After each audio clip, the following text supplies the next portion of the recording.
اور خود نبی کریم صلی اللہ علیہ وسلم فرمایا کہ یہ جو صورت ہے یہ باطلین اس کے سامنے ٹھہرتے نہیں ہیں. تو پوچھا گیا کہ باطلین سے کیا مراد ہے؟ فرمایا جادوگر. مطلب کہ جس گھر میں یہ صورت تلاوت کی جائے گی وہاں جادو، ٹونا، آسیب، جنات نہیں ٹھہرتے. یہ عجیب اللہ نے اس صورت کے اندر ایک طاقت رکھی ہے، کیونکہ جیسے اس کی تلاوت گھر میں شروع ہوتی ہے تو ملائکہ کے اس قدر کثرت سے نزول ہوتا ہے کہ وہاں سے جنات اور جادو یہ سب چیزیں دفع ہو جاتی ہیں. اس کے فوائد میں سے ایک بات یہ لکھی ہے کہ اگر کوئی بہت بڑا مقصد ہے، بہت بڑی مہم ہے جس کو آپ چاہتے ہیں حاصل کروں، تو 7 مرتبہ ایک ہی مجلس میں بیٹھ کے 7 مرتبہ سورہ بقرہ کی اگر تلاوت کر لی جائے تو اس مقصد میں کامیابی یقینی ہو جاتی ہے. اور مختلف لوگ پڑھ سکتے ہیں ایک ساتھ؟ وہ یہ بھی گنجائش ہے کہ اگر ایک ہی آدمی نہیں پڑھ سکتا تو مختلف لوگ بیٹھ کے 7 مرتبہ کا اس کا ختم کر لیں اور دعا کر لیں تو اللہ تبارک و تعالی مقصد پورا کر دیتے ایک ہی نشست میں. یعنی آپ کو زیادہ نہیں پڑھنا، ایک ہی دن میں کام ہو جاتا ہے. یہ ایسی اس میں یعنی سمجھیے کہ 14 سپارے ایک اور 3.5 17.5 سپاروں کی بات ہے. بالکل بالکل. اور الگ الگ لوگوں نے پڑھنی ہے تو جناب وہ 7 بندے اگر پڑھ لیں گے تو جناب یہ آپ کا مقصد اسی وقت پورا ہو جائے گا. اور دوسرا اس کا ایک لکھا ہے کہ سورہ بقرہ کا کہ اگر جو آپ کو دشمن ستاتے ہیں، دشمنوں کو خوف رہتا ہے، کسی قسم کا بیرونی اندرونی ڈر رہتا ہے، تو سورہ بقرہ جو تلاوت روزانہ کر کے پانی دم کر کے پانی پی لے تو ہر طرح کے دشمن مغلوب ہو جاتے ہیں اور کسی قسم کا کوئی دشمن نقصان نہیں پہنچا سکتا. اور ایک فائدہ یہ لکھا ہے کہ اگر انسان کو جسمانی کوئی مرض ہے، خاص طور پہ دماغی مرض، مرگی کا دورہ پڑتا ہے یا اسی طریقے سے جنون ہو گیا ہے، پاگل پن ہو گیا، باولا پن ہو گیا ہے، تو یہ بہت سے آج کل امراض ہو جائے، یہ وہ جو آٹزم ہو جاتا ہے بچوں کو، بڑے لوگوں کو ڈیمنشیا ہو جاتا ہے، اس قسم کی جتنے بھی امراض ہیں اس کا زبردست اس کے اندر اکثیر یعنی اثر ہے. تو سورہ بقرہ روزانہ تلاوت کر کے اس کے دونوں کانوں میں زور زور سے 3 دفعہ پھونکیں اور پانی دم کر کے اس کو پلاتے رہیں تو 41 دن اس کی پابندی کر لیں. 21 دن کے اندر ہی اللہ تبارک و تعالی اس کے اندر حیرت انگیز مثبت تبدیلی پیدا کر دیتے. تو یعنی یہ جو آپ نے دماغ کی بات بتائی، جن لوگوں کو بھولنے کا عارضہ ہے، جن کی دماغ کی کمزوری ہے، پڑھائی میں کمزور ہیں وغیرہ وغیرہ، تو وہ اپنے لیے خود بھی کر سکتے ہیں؟ جی بالکل خود بھی کر سکتے ہیں. خود اگر تلاوت کر کے عمل کر لیں بہت اچھا ہے. پانی پہ دم کر کے پانی کانوں میں اپنے تو نہیں پھونک سکتے، بس اپنے اوپر ہاتھ تو دم کر کے ہاتھ پھیر لیں. تو اس طریقے سے کر لیں.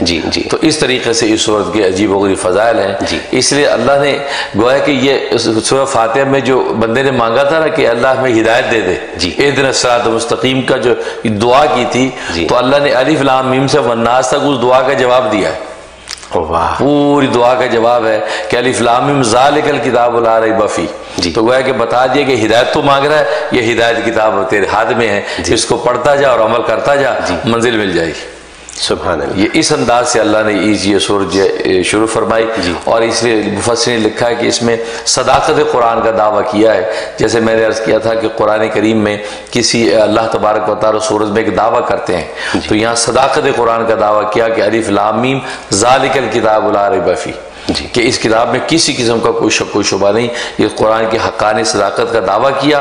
پھر باقی پوری سورج جو ہے وہ اس کی عقلی اور نقلی دلائل پر مشتمل ہے، ضمنی مضامین ہیں اور اس طریقے سے یہ سورت مکمل ہوتی ہے. اس لیے اس کے مضامین بھی بڑے زبردست ہیں، اس کے الفاظ بھی بڑے زوردار ہیں.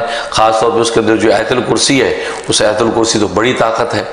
اس لیے لکھا ہے معبرین نے کہ خواب کے اندر اگر کوئی سورت بقرہ پڑھتے ہوئے اپنے آپ کو دیکھے یا اس کا کوئی جز پڑھتے ہوئے دیکھے یا سنتے ہوئے سنے، کوئی پڑھ رہا اس کو اس نے سنا، تو اس کا مطلب ہے کہ اللہ اس کو علم عطا کریں گے، ہدایت کی دولت دیں گے، اس کے لیے مال و دولت آسان کر دیں گے، اس کو کسی غیر کا محتاج نہیں کریں گے.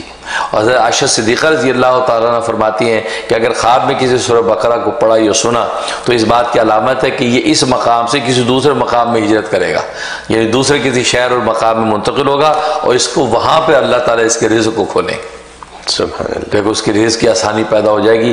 تو گویا کہ خواب میں اس کی تعبیر وہ بھی بہت اعلیٰ اور اس کے حقیقی مضامین بھی بے نظیر. واہ واہ. میرے ذہن میں سوال آ رہا ہے، آپ نے یہ فرمایا کہ جو جیسے لوگوں کو یہ ڈر ہے کہ جادو ہے، ٹونا ہے یا جنات ہیں گھر میں جو پریشان کرتے ہیں، تو ایسے لوگوں کے لیے اگر وہ اپنے گھر میں سورہ بقرہ کی تلاوت کریں، اگر روزانہ بھی نہ بھی کر سکیں، فار ایگزامپل اگر مہینے میں ایک دفعہ کریں. 2.5 سپارے کی بات ہے, پڑھا تو جا سکتا ہے, روزانہ پڑھا جا سکتا ہے, لیکن اگر وقت کی کمی کی وجہ سے لیٹس سے کہ مہینے میں 1-2 دفعہ وہ پڑھیں تو آسانی ہوگی. بلکہ اس کے لیے بہترین, اچھا سوال کیا آپ نے, اس کے بہترین اس کا بتاتا ہوں کہ چاند کی جب پہلی تاریخ آئے, چاند کی پہلی تاریخ آئے تو پہلے 7 دن روزانہ سورہ بقرہ پڑھ لیں. اس کا پانی دم کر, مطلب مکمل کریں یا تھوڑی تھوڑی پڑھ لیں؟ نہیں, مکمل کریں, ایک دن میں مکمل کریں تو 7 دن. تو اس کا مطلب ہے کہ اس کی ساری برکات آپ کو حاصل ہو جائے گی. پانی دم کر گھر میں سب کو پلائیں, گھر میں چھڑکیں, تو دشمنوں سے بھی حفاظت, بیماریوں سے بھی نجات, مصیبتیں نہیں آئیں گی, محتاجی نہیں ہوگی, مال و دولت کی فراوانی ہو جائے گی. گویا کہ قمری مہینے, چاند کے مہینوں کے پہلے 7 دن یہ سورہ بقرہ گھر میں تلاوت کر لیں, باقی پورا مہینہ نہ بھلے کریں. سمجھو آپ کو پوری زندگی اس طریقے سے جو ہے اس کے سارے فضائل فائد ملتے رہیں گے. یعنی جو میں نے حساب لگایا وہ یہی بیٹھا کہ آپ 7 دنوں میں 17.5 سپارے پڑھ لیں. یہی بات ہوئی نا, مطلب کیونکہ 2.5 سپارے کی ایک اگر آیت ہے تو 2.5 کو اگر آپ 7 دن میں 7 دفعہ پڑھیں تو یہ ڈیپینڈ کرتا ہے کہ لوگوں کے پڑھنے کی سپیڈ کیا ہے. کچھ لوگ 1 سپارہ 1 گھنٹے میں پڑھتے ہیں, کچھ آدھے گھنٹے میں پڑھتے ہیں, تو جو آدھے گھنٹے میں پڑھنے والے تو وہ تو 1 گھنٹے 1.25 گھنٹے میں ان کا کام ہو جاتا ہے. بالکل بالکل.